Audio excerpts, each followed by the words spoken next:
When you think about the average Family Guy, what do you think about? What would be the textbook template example of a Family Guy? What would be the blandest, most generic example of an average, middle-aged American Family Guy who works a 9-to-5 job, has a wife and kids, and comes home to drink a few beers in front of a television at the end of the day? Personally, I think it's a guy who is a little on the flabbier end, has a belt, a white collar shirt, and khakis. And if this were a cartoon character, maybe perhaps I would give those khakis a little flair, a little color, beyond the usual brown, navy blue, or tan. Why not give the Family Guy a pair of spectacles as well, to further accentuate his middle-agedness? Where am I going with this?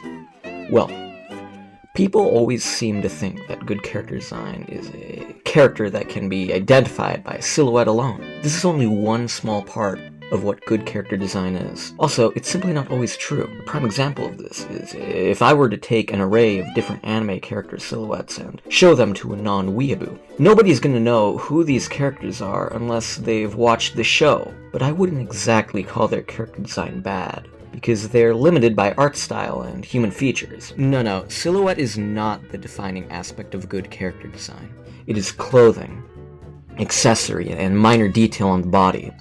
Good character design shows the viewer what they should expect of the character. It shows the character's choices and personality. Although judging a book by its cover can only get us so far in life, and is not always reliable since we need to give the benefit of the doubt, give people the opportunity to prove your stereotypes wrong, for example, the cover of a book tells us a great deal about its contents. It'd be stupid of me to give my 6-year-old cousin a Playboy magazine just because he likes motorcycles and because I don't judge books by their cover.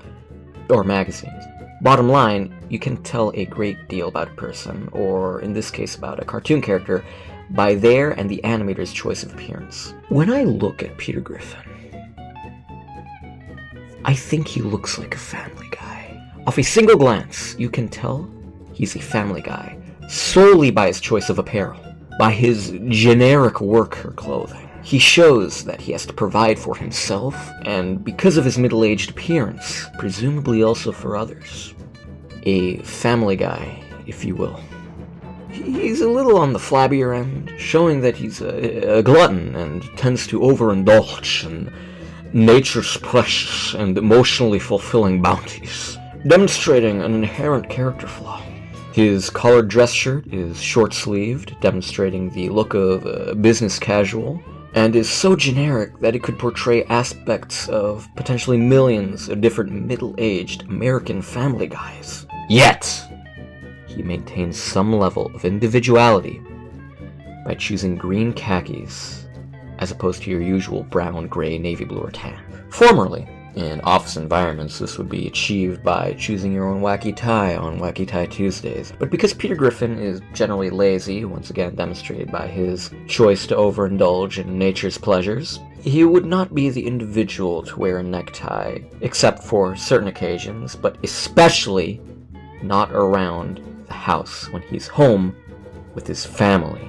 Off Peter Griffin's choice of appearance alone, we can learn so much about Peter Griffin and deduce that he is, in fact, a Family Guy. This is why Peter Griffin is the pinnacle of character design, and should be used as a case study in college art courses. Thank you, Family Guy, for contributing so much to the American education system and helping the youth of tomorrow grow to be fitting and upstanding citizens of society.